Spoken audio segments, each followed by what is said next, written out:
Olá, estou de volta, eu sou a professora Poliana Lira e eu estudo com você aqui no Revisa Farmácia conhecimentos específicos na área da farmácia. E eu vim aqui te convidar para a gente estudar um tema que vem aparecendo agora em concurso, que muita gente acaba tendo dificuldade de encontrar fonte de material, porque os nossos livros, toda a bibliografia, as nossas aulas, os nossos cursos de farmacologia disponíveis, normalmente eles são organizados por classe terapêutica. A gente tem uma base fisiopatologia e farmacologia básica, e depois a gente trabalha a farmacologia aplicada. Normalmente a organização didática é assim, dos materiais que a gente tem. Só que os editais, eles têm cobrado cada vez mais o conteúdo aplicado à realidade do profissional. Então, muitas vezes o farmacêutico, o enfermeiro, o médico é cobrado em relação aos medicamentos que são utilizados na urgência e emergência. E nem sempre a gente está falando de uma classe terapêutica única, tá? As urgências e as emergências, elas vão depender muito da especialidade do hospital, do tipo de serviço prestado ali naquele local. Então, por isso a gente não está falando de uma classe terapêutica específica, a gente está falando de um grupo de classes terapêuticas diferentes, um grupo de medicamentos diferentes, que tem o intuito principal aí de estabilizar o paciente, para encaminhar esse paciente para um serviço mais especializado, ou uma área dentro do hospital mesmo, mais especializada para resolver de fato aquele problema que deu entrada, tá bom? Então, com isso eu quero te convidar a estudar medicamentos usados em urgência e emergência.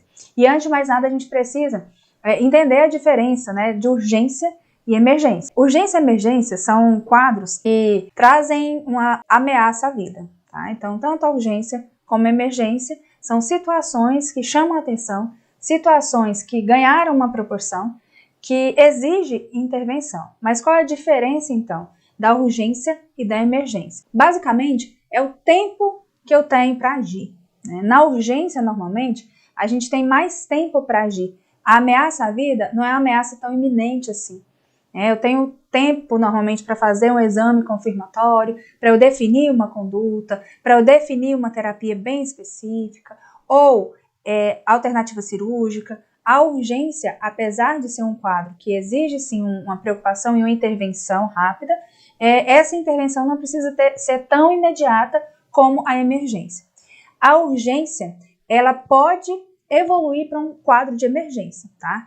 Que seria, então, esse quadro de ameaça à vida iminente. Então, a pessoa chegou no hospital, ela precisa ser atendida agora, ela não pode nem passar muitas vezes por triagem, por nada, ela vai direto para a sala vermelha e ela precisa ser atendida para ser estabilizada antes de qualquer outra coisa, porque ela está vivendo um quadro que ameaça de forma iminente a vida dela. Então a intervenção tem que ser imediata, beleza? Então o primeiro olhar nosso é diferenciar esses quadros, urgência e emergência. Segundo ponto, o que eu quero quando eu vou utilizar um medicamento nesses quadros, tanto de urgência como emergência? A ideia da farmacologia desses medicamentos é fazer um tratamento imediato das condições agudas e potencialmente perigosas para a vida dos pacientes. Então não é um tratamento para eu resolver o problema, mas é o que ele precisa de imediato. Qual a principal preocupação? Instabilidade hemodinâmica, é uma dor, é uma lesão, é um quadro muito agudo, que eu preciso resolver aquilo ali. Então eu vou tratar aquilo ali para depois eu fazer uma terapia mais completa. Então, o grande objetivo desses medicamentos seria estabilizar as funções vitais do paciente. É o paciente chegar lá, acidentado, muitas vezes politraumatizado, perdendo sangue, com várias necessidades diferentes, e, como um todo, você avaliar esse paciente e estabilizar esse paciente em relação aos seus sinais vitais e à sua condição de ser melhor avaliado em um local mais específico. Normalmente nos hospitais, a maioria dos hospitais, a gente tem uma sala vermelha ou box de emergência, Cada serviço acaba chamando, batizando esse local, de uma forma diferente. Mas nada mais é do que um pronto atendimento mesmo, um atendimento imediato para quadros mais agudos, para quadros mais severos, para quadros de maior emergência, de maior risco iminente à vida. Então, vem o paciente, entra nessa sala vermelha e ali eu tenho profissionais completos, uma equipe completa, para atender esse paciente e estabilizá-lo. Tá? Ali você vai ter hemoterapia, então você vai ter transfusão de sangue correndo, você vai ter também a parte de medicação, você vai ter normalmente um médico responsável, equipe de enfermagem, Então, um atendimento completo para tornar possível o encaminhamento desse paciente, quando estável, né, para a sua área específica, né, que ele precisa. Muitas vezes, ele vai dali, ele é estabilizado e vai para o centro cirúrgico. Outras vezes, ele vai dali, né, estabilizado, vai para a ortopedia. Tá? Então, normalmente, ele vai ser encaminhado para alguma das áreas dentro do próprio hospital. Mas a ideia é estabilizar as funções vitais do paciente, aliviar os sintomas agudos. O principal sintoma agudo que a gente observa é dor, tá? Tanto emergências cardiológicas, ortopédicas, emergências psiquiátricas, né? Vários tipos de emergências diferentes, a gente vai observar como um das principais queixas ali, a dor. Né? Então, a dor está presente, por exemplo, em um início de acidente vascular, de infarto, de trauma mesmo. Enfim, a dor ela é um sintoma quase que universal. Então, o primeiro objetivo ali é cuidar ali, aliviar esse sintoma agudo e, quando possível, tratar a causa subjacente. Às vezes é possível tratar? Às vezes é possível tratar. Então, chega um paciente, por exemplo, com um quadro de sequestro esplênico, não sei, algum quadro pode ser tratado ali de forma imediata com a transfusão de sangue. De repente, aliviar aquela dor, trazer mais um conforto, trazer mais uma estabilidade hemodinâmica ali dentro mesmo do box de emergência, você pode conseguir, às vezes, resolver a questão, a causa, né, daquela emergência. Muitas vezes se resolve ali, outras vezes tem que encaminhar mesmo para uma outra área, tá bom? Mas a ideia a gente não sabe o que vai aparecer dentro de uma sala vermelha, a gente não sabe o que vai aparecer dentro de um box de emergência, a gente não sabe o que vai aparecer numa emergência de um hospital referência em queimados, por exemplo. Então, a área que atende urgência, ela precisa ser uma área completa, ela não pode pensar somente na dor. Por mais que a dor seja o principal sintoma que a gente percebe, a gente vai ter vários outros sintomas. A gente vai ter aquele desconforto respiratório, muitas vezes tem alucinações, né, o sangramento intenso, lesões mesmo, por arma de fogo, perfuro-cortantes. Você não sabe o que vai trazer o paciente ali. Então, normalmente, essa área ela tem que estar equipada com materiais, com equipamentos e com vários medicamentos. Não só para resolver um problema, um sintoma, mas uma quantidade, né, já avaliada, né, de sintomas. Por isso que a gente, quando trata de um paciente que vem ali por um quadro de emergência, a gente não está falando de uma classe específica. A gente está falando de várias classes farmacológicas. Então, a ideia não é tratar apenas a causa subjacente, mas sim é tratar toda aquela situação de forma mais geral. Então, eu estou falando sempre de várias classes. E aí que está a dificuldade, né? Dos livros, dos cursos, de trazerem realmente uma parte, unindo várias classes diferentes nesse contexto de urgência e emergência.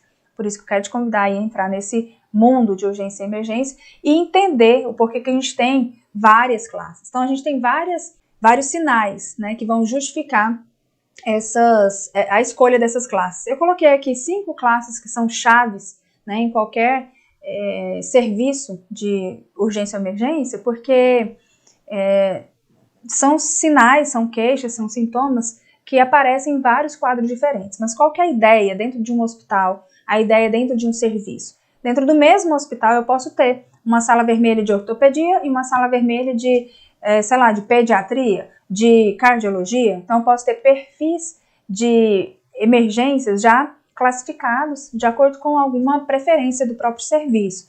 Então cabe à comissão de farmácia terapêutica daquele serviço, né, uma multidisciplinar, avaliar o risco, né, os riscos e os serviços que já foram prestados, né, as entradas que já foram dadas em paciente, né, e observar realmente o risco que tem ali naquele serviço, traçar um perfil de possíveis emergências e definir a partir disso quais são os medicamentos que vão compor esse que a gente chama de carro de emergência, que eu vou abordar daqui a pouco, é o local onde vão ficar esses medicamentos utilizados em urgência e emergência. Então aqui eu coloquei 5 sugestões de classes terapêuticas, mas isso não vai excluir outras classes. Se eu estiver falando, por exemplo, de uma emergência de um hospital geral, que é referência em trauma, eu poderia ter colocado até hemoderivados aqui, ou referência em queimados, poderia ter colocado hemocomponentes, hemoderivados aqui também, não só medicamentos, tá? Mas como eu estou falando aqui de forma geral, não estou considerando um quadro específico, uma especialidade específica de hospital, então eu trouxe aqui que são essas 5 que são 5 classes gerais aí para atendimento de urgência e emergência. Então, normalmente a gente vai utilizar os analgésicos, porque o principal queixa que a gente observa realmente é a dor, né? Os analgésicos, eles são usados na emergência para aliviar, então, essa dor intensa. E essa dor, ela pode ocorrer em vários tipos, em vários perfis de hospital, né? Então, situações de emergência de trauma, infarto do miocárdio, dor lombar aguda, né? Esses analgésicos, eles podem ser divididos em opioides e não opioides. Os opioides, a gente vai ter aqueles analgésicos mais potentes, né? Como, por exemplo, morfina e fentanil, que são utilizados até em centro cirúrgico e tudo mais. E os não opioides, a gente está falando dos anti-inflamatórios em geral, principalmente os AINES. O outro grupo são os antiarrítmicos, também muito presentes em salas vermelhas e em emergências. Por quê? Porque uma das queixas que acontece, e aí normalmente até em caso de urgência, às vezes a pessoa ela não desmaia, ou ela não percebe lá, parece que eu tô com arritmia. Normalmente ela não é assim que se dá. Então, normalmente a pessoa tem um desmaio, uma síncope, alguma coisa assim, e aí ela deixa para outro dia. Ai, achei estranho isso, acho que eu vou lá, vou atrás disso. E aí ela vai ao hospital um dia depois. Então, às vezes, a arritmia, ela não é nem um quadro de emergência característica, às vezes é de urgência mesmo, tá? A pessoa, ela percebeu isso, ela vai lá achando que é uma outra coisa, e chegando lá no exame físico,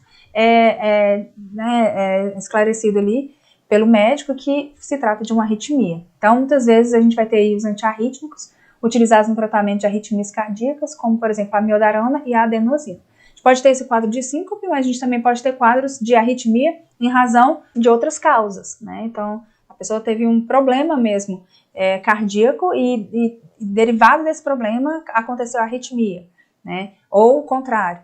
E aí você vai precisar do antiarrítmico. Pode acontecer também no meio de uma intervenção cirúrgica. A pessoa está fazendo cirurgia e aí é observada ali uma arritmia durante a monitorização dos sinais vitais. Então ali o antiarrítmico ele tem que estar presente porque ele pode servir tanto no quadro de urgência como também de emergência. Temos também aí broncodilatadores, e você observa que eu estou colocando exemplos, né, para você já ir se familiarizando com os medicamentos, né, saber qual é o tipo de medicamento que é utilizado nesse contexto. Os broncodilatadores, eles são importantes. Normalmente o mecanismo deles vão ser agonistas dos receptores beta 2, né, usados para aliviar a obstrução das vias aéreas em caso de crises asmáticas, broncoespasmo agudo, doença pulmonar obstrutiva crônica. Né, e aí a gente utiliza o salbutamol, por exemplo, que é agonista beta 2, né, e os anticolinérgicos, por exemplo, aí, o brometilprator. Temos também a quarta classe, que é uma alternativa também muito utilizada para principalmente emergências em centro cirúrgico, tá? Os vasopressores, UTIs também é muito utilizado. Então, são medicamentos utilizados para aumentar a pressão arterial em situações de hipertensão graves. Elas aumentam a pressão arterial e fluxo sanguíneo em caso de choque hipovolêmico e sepse grave. Por exemplo, norepinefrina e dopamina. Aqui, essas são as substâncias utilizadas, a gente chama de DVA, né? Ou drogas vasoativas. Tem hora que a gente fica dando apelidos para os grupos, né, medicamentosos. Mas é isso, a ideia é essa, é aumentar a pressão, porque por algum motivo, né, seja uma perda volêmica, seja a sepse, enfim, a pressão ela não está se sustentando. Então, você precisa de uma droga vasoativa, né, causando ali uma tensão, né, nos vasos para aumentar essa pressão e manter as funções circulatórias, né, dentro de um parâmetro compatível com a vida. E, por fim, nós temos aí os anticoagulantes e antiagregantes plaquetários, que são muitíssimo utilizados em quadros de emergência também. Eles são usados no tratamento de emergência cardiovascular, né, como, por exemplo, o ácido acetilsalicílico, a heparina, clopidogrel, e em caso de síndrome coronariana aguda. Qual que é a ideia desses anticoagulantes ou antiagregantes plaquetários? É evitar, ou pelo menos retardar, a formação do trombo. Tá? Então, a pessoa ela já está com algum problema ali cardiovascular. Se for facilitada essa formação de trombo, esse quadro pode ser agravado. Então, normalmente é administrado esse medicamento com esse intuito. Beleza? Já começamos a conversar um pouquinho aí sobre os medicamentos utilizados em urgência e emergência. Eu vou encerrar por aqui e eu te convido a assistir o próximo vídeo, né, parte 2 do nosso estudo aqui de medicamentos usados em urgência e emergência, porque a gente vai falar, sabe de quê? Carrinho de parada, tá bom? Assunto muito útil, tanto na nossa vida prática, como também para concursos. Até mais. Tchau, tchau.